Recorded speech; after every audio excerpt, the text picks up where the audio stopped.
नमस्कार, मेरा नाम है कियारा और वंस अपॉन अ क्राइम में आपका स्वागत है। आज की कहानी क्रिस वॉट्स की है। क्रिस वॉट्स हत्याकांड ने पूरी दुनिया को हिला के रख दिया।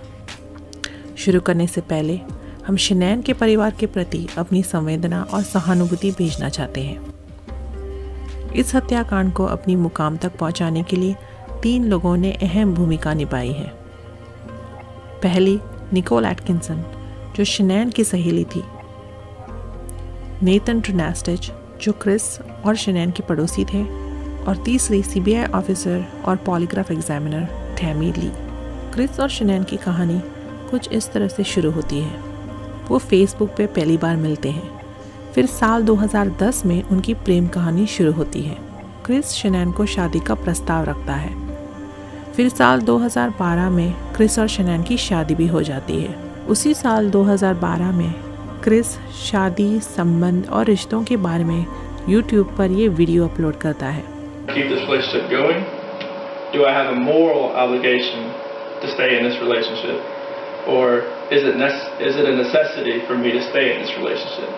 According to my research, sometimes a necessity could be children.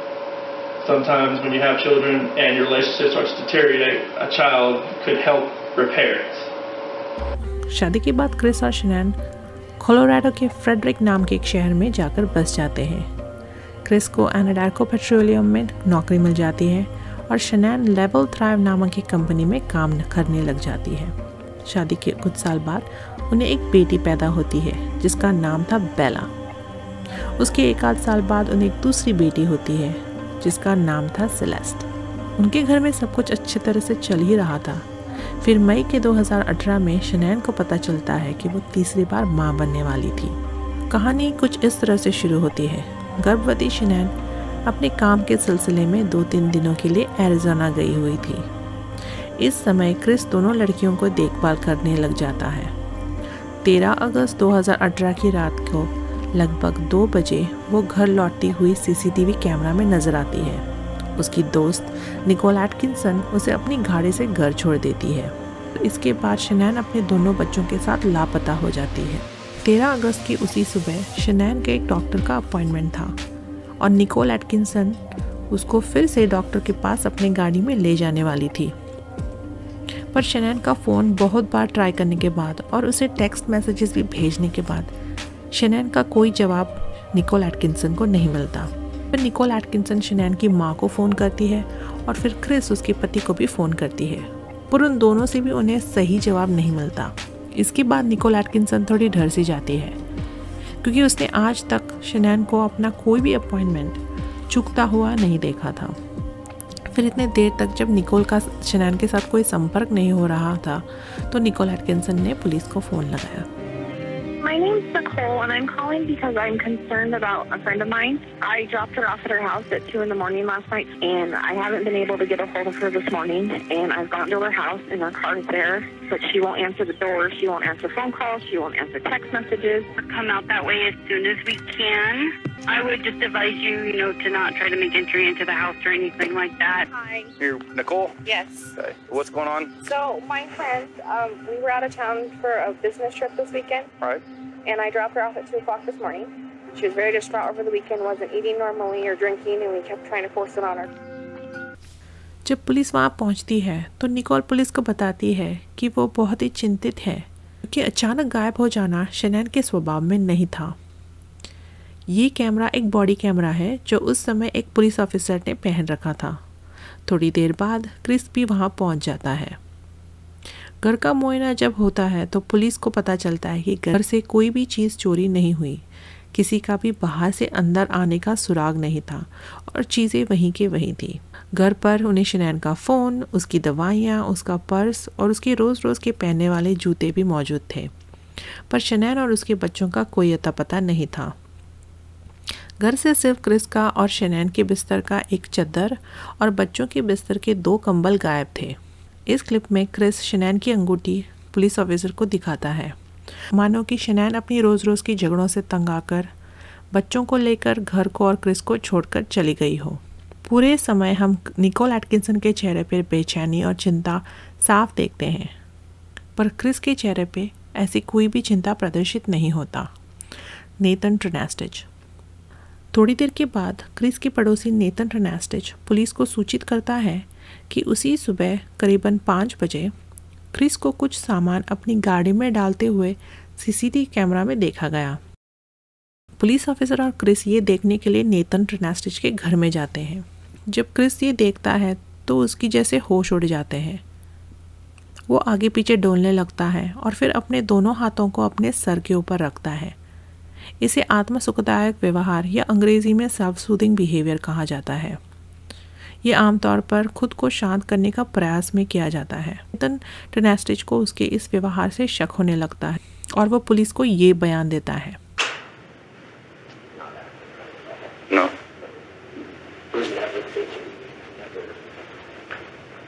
Never loads his stuff in and out of the garage ever. Right. He's normally, you can ask them, he's normally quiet, real subdued. He never talks. So the fact that he's over here blabbing his mouth makes me kind of suspicious. अगले दिन Chris ने media के माध्यम से लोगों को शनैन और बच्चों की जानकारी के साथ आगे आने की विनती की। Took off, do you think? I mean, right now I don't even want to just like throw anything out there. Like, I hope that she's somewhere safe right now and with the kids. But I mean, because she just taken off, I don't know. But if somebody has her and they're not safe, like I want them back now. Did you guys get into an argument before she left? It wasn't like an argument. We had an emotional conversation, but I'll leave it at that. But I just want them back. उसी दिन Chris को थाने बुलाया गया। उसे शनैन और उसके संबंधों के बारे में पूछा तो क्रिस ने बताया कि उनका रिश्ता टूट रहा था। जल्दी ही उनका तलाक भी होने वाला था। उस समय क्रिस ने किसी भी विवाहेतर संबंध को होने से इनकार कर दिया था। फिर पुलिस ऑफिसरों ने क्रिस को पॉलीग्राफ टेस्ट लेने के लिए कहा, जिस पर क्रिस ने बिना किसी हिचकिचाहट के हामी भर दी। Pictures of you from a few years ago, and I see you standing before me now. You've gotten pretty fit. Yeah, you can imagine when guys start cheating or want to cheat, that's what happens. Yes. Tell me about it. I did not cheat on my wife, and I've got to imagine that maybe there was a girl that inspired that. No, I have never cheated on my wife. Would you take a polygraph? Sure. Police officer Tammy Lee. Officer Tammy Lee के उत्कर्ष कार्य ने Chris को अपने अपराधों के सामने आत्मसमर्पण करने के अलावा कोई भी विलाप नहीं छोड़ा। 4 घंटे के भीतर क्रिस पॉलीग्राफ टेस्ट में बुरी तरह फेल हो जाता है और सच्चाई सबके सामने होता है, लेकिन फिर भी क्रिस अपना अपराध स्वीकार कर नहीं रहा था। I want you to have confidence in the fact that you had nothing to do with this disappearance. Like, we're going to find that out today. And obviously, I mean, I hope that, you know, if you did have something to do with their disappearance, it would be really stupid for you to come in and take a polygraph today. It would be really dumb. Like, you should not be here right now sitting in this chair if you had anything to do with Shanann and the little girl's disappearance. Okay? It is completely clear that you were not honest during the testing, and I think you already know that. You did not pass the polygraph test. Okay. Okay. So now we need to talk about what actually happened. I didn't lie to you on that polygraph, I promise. We're not here to play games. We're not here to do any of that with you. We just want to know what happened. So can you start from the beginning and tell us what happened? I did not lie on this polygraph. I don't know how much I can tell you right now. Like, I did not. It's not even an option right now because you did not pass the polygraph. So I know you were being deceptive. So that's not even an issue right now. The issue right now is what happened to Shanann, Bella, and Celeste. Okay. Okay. So let's talk about that. Like, don't let this continue any longer, please. I'm not trying to make anything continue. Like, I want them back home. Like. But you know they're not coming back home. I don't know in the back of my head. I hope they come back home. But you know they're not. I hope they come back home. Mm-hmm. We just can't figure out why there's 2 Chris's. So we need to talk about that, okay? I cheated on her. These are your baby girls. And you have not shed one tear. Don't look into that like I don't love my kids. Tell me, explain to me. You're crying with your wife that you're leaving her. Yeah. But you don't cry that your 2 little baby girls. I'm hoping they're still around. I'm hoping they're still somewhere. Yeah, but you don't have them right now. You're not reading stories to them at night. I know. You're not giving them midnight snacks. I love those girls to death. Then show us that. Show us that. Okay. Chris, did Shanann do something to them? No, I don't know. I'm serious. I have no clue. So you would have known. They didn't leave the house. Did Shanann do something to them, and then did you feel like you had to do something to Shanann? काफ़ी पूछताछ के बाद जब officer टैमिली ने ये आखिरी सवाल पूछा कि क्या डिवोर्स को लेकर उनका झगड़ा इतना बढ़ गया था कि परेशान होकर शनैन ने क्या बच्चों को नुकसान पहुंचाया और बदले में फिर क्या क्रिस ने शनैन को नुकसान पहुंचाया। पहले तो क्रिस ने इस बात से साफ इनकार कर दिया, पर फिर उसके दिमाग में एक तरकीब सूझी और उसने अपने पिता से बात करने का अनुरोध किया। उसके पिता के सामने क्रिस ने अपनी पत्नी शनैन की हत्या करने का अपराध तो स्वीकार किया, पर सिर्फ इसलिए क्योंकि गुस्से में आकर शनैन ने पहले बच्चों का गला घोटकर मार डाला था। ये बयान सच्चाई से काफ़ी अलग था। Polygraph failed it. Yeah, because there's too much emotions. So I mean, they're not going to let me go. Is there any reason why they shouldn't? They know I had an affair, and they know. I can't think about that. Anything else you want to tell me? What's going on, or what happened, or anything? If you know anything about? I mean, we had that conversation that morning. You know, it was emotional, and told her about separation and everything like that. Mm-hmm. You heard him? She smelled it. Her choking. Did she kill him? They're blue. Both of them. She choked both of them to death. I freaked out in the champagne. शुरुआत से लेकर अंत तक देखते हैं कि क्या हुआ था। मई के 2018 में जब शनैन को पता चलता है कि वो तीसरी बार मां बनने वाली थी, तब शनैन तो अपने तीसरे बच्चे को लेकर बहुत ही उत्साहित थी, पर क्रिस किसी और के लिए उत्साहित था। जून 2018 में क्रिस निकोल कैसेंजर से अपने ऑफिस एनाडार्को पेट्रोलियम में मिलता है। उसे पहली ही नज़र में निकोल से प्यार हो जाता है। निकोल काफ़ी खूबसूरत लड़की थी। एक दूसरे को वो बार बार टेक्स्ट करते, घंटों तक बातें करते, यहाँ तक चोरी छुपे अपने घर में अपनी बीवी और बच्चों के सामने वो निकोल को टेक्स्ट मैसेजेस भेजता।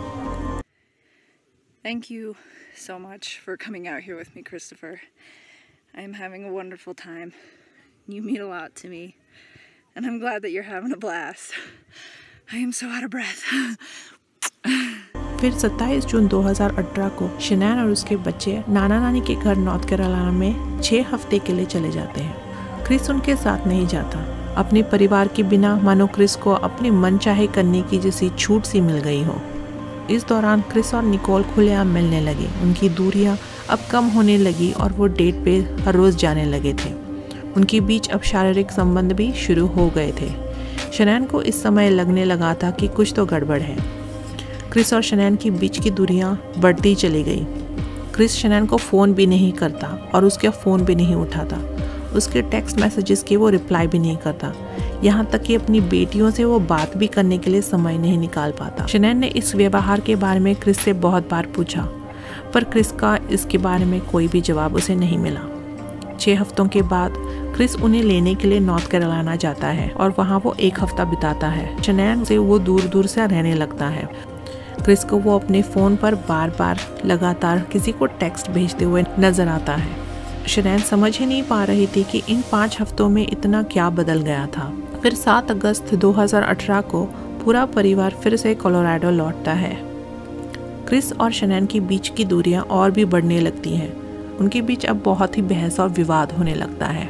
इस बात को लेकर शनैन को क्रिस पर बहुत शक होने लगता है और उसे लगता है कि उसकी ज़िंदगी में कोई और है। शनैन अपने दोस्तों को भी ये बात बताती है। फिर उसके दोस्तों की सलाह से वो अपने रिश्ते को सुधारने की बहुत कोशिश करती है। शनैन अपने पति का दिल जीतना चाहती थी, इसलिए वो बहुत सारे पारिवारिक रिश्ते और संबंधों के बारे में किताबें पढ़ने लग गई थी। उसने क्रिस को भी बहुत सारे प्रेम पत्र लिखना शुरू कर दिया था, पर इसका क्रिस पर कोई भी परिणाम नहीं हुआ। यूएस में लिंग का खुलासा करने वाले पार्टीज मतलब जेंडर रिवील पार्टीज एक आम पार्टी है। ऐसी एक पार्टी शनैन ने आयोजित की थी। 9 अगस्त 2018 को शनैन क्रिस के साथ अपने बच्चे का लिंग पता करने के लिए अल्ट्रासाउंड के लिए जाती है। वहाँ शनैन को पता चलता है कि उसके गर्भ में जो बच्चा है वो एक लड़का है। खुशी के मारे शनैन क्रिस का हाथ पकड़ती है। क्रिस का दुरुस्त व्यवहार देखकर वो और भी निराश हो जाती है और हताश होकर वो पार्टी कैंसिल कर देती है। आखिर में 11 अगस्त 2018 को शनैन काम के सिलसिले में अपने दोस्त निकोल एटकिंसन को लेकर एरिज़ोना चली जाती है। शनैन के अनुपस्थिति में क्रिस निकोल को फिर से डेट करने लग जाता है। उसी रात अगस्त 11 को वो अपनी दोनों बेटियों का देखभाल के लिए एक बेबी सिटर को रात को बुलाता है और फिर निकोल कैसेंजर को मिलने के लिए लेज़ी डॉग रेस्टोरेंट में चला जाता है। जब उनका खाना पीना ख़त्म हो जाता है तो क्रिस को याद आता है कि उसके पास सिर्फ एक ही क्रेडिट कार्ड था और ये वही क्रेडिट कार्ड था जो शनैन भी इस्तेमाल करती थी। फिर क्रिस वही क्रेडिट कार्ड यूज़ करके इस रेस्टोरेंट का बिल भर देता है। अगले दिन शनैन को इस क्रेडिट कार्ड का एक नोटिफिकेशन मिलता है और इससे शनैन को पता चल जाता है कि $63 की मूल्य का भोजन किया गया था। शनैन ऑनलाइन जाकर उस रेस्टोरेंट का मेनू चेक करती है और पता करती है कि $63 में एक नहीं 2 लोगों का भोजन होता है। वो फिर गुस्से में क्रिस को फ़ोन लगाती है और पूछती है कि उसकी ज़िंदगी में क्या कोई और है। क्रिस इस बात से फिर से इनकार कर देता है। अगस्त 13, 2018 की रात लगभग 2 बजे शनैन फिर से घर लौटती है। क्रिस को पता था कि शनैन उससे फिर से यही बात पूछेगी और उनमें वही झगड़ा होगा। क्रिस और निकोल कैसेंजर के बीच पहले से ही बहुत सारी बातें और योजना हो चुकी थी। घर आते समय शनैन की ये झलक उसकी आखिरी झलक थी। उस रात शनैन घर पहुंचते ही दोनों के बीच में बहुत बहस और विवाद होता है। क्रिस फिर निकोल कैसेंजर के बारे में शनैन को सब कुछ बता देता है और उनका झगड़ा और भी ज़्यादा बढ़ जाता है। इसी दरमियान क्रिस अपना नियंत्रण खो देता है और शनैन का गला दबाकर उसे मार डालता है। उनकी बड़ी बेटी बेला ये देखती है।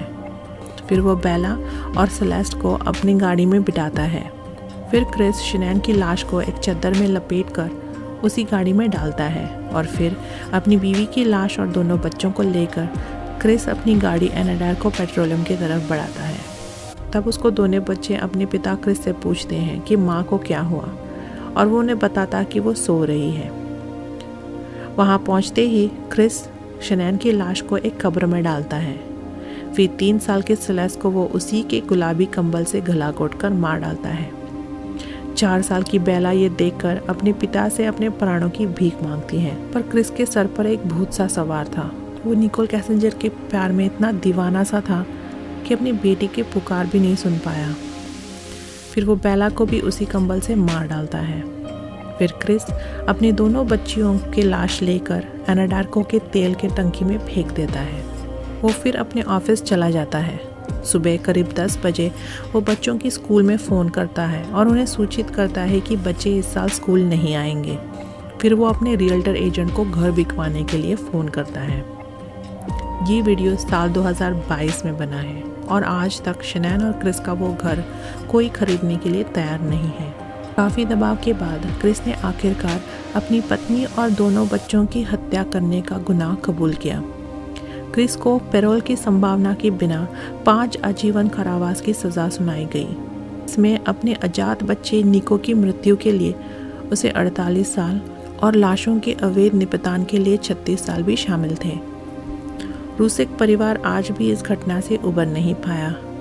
36 साल की शनैन, 4 साल की बेला, 3 साल की सेलेस्ट और बेबी निको को रूसेक नाम के तहत दफनाया गया।